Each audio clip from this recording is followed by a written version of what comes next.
Washington. Natasha's off today. Stephen Pierce is here. Is that what your mom calls you, Stephen? Only when she's angry with me, and it's a PH, so yeah, I've been called pretty much everything. Gotcha.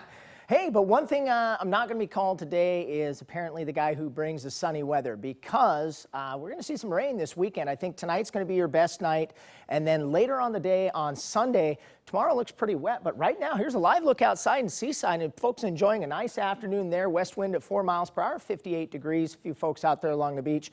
Boy, it's looking gray over the Rose City right now. Current conditions in downtown Portland, although remaining dry, 69 degrees. We'll call it to cloudy skies. As you can see, the winds are calm. That sunsets tonight right up there at 9 o'clock. We're almost to the longest day of the year coming up in the next few weeks. Active satellite and radar right now.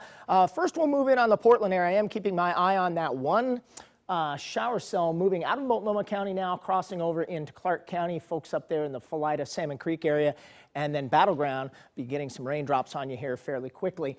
And then a whole lot of showers and thunderstorms. We've seen this several times over the past week, moving through the Baker-LeGrand area up in the Baker Valley towards Enterprise, the I-84 corridor from Pendleton out down through Baker City. You'll see those continue this evening before they taper off overnight tonight. A wider shot shows, just like last weekend, I'm keeping my eye on that upper level low right there. It's going to spin moisture up over the area most of the weekend. No rainfall so far, but I think some of these eastern Oregon reporting locations will start to pick up some more. Okay, your day planner on Saturday, it's going to be a cool one with a lot of scattered showers. We're dropping down about 10 degrees along the coast.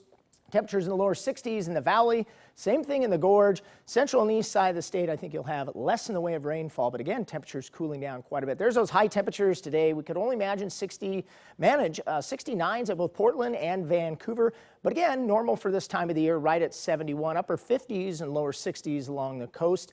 And way out there in far southeast Oregon, Baker City and Burns at in the mid-80s respectively. Okay, our headlines coming up this weekend. We'll call it a wet and cool weekend on the way.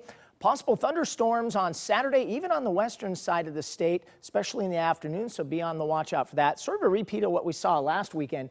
And then drying out on Sunday, I think second half of Sunday looking pretty good. Our FUTURECAST paints this out pretty well. This evening staying fairly dry.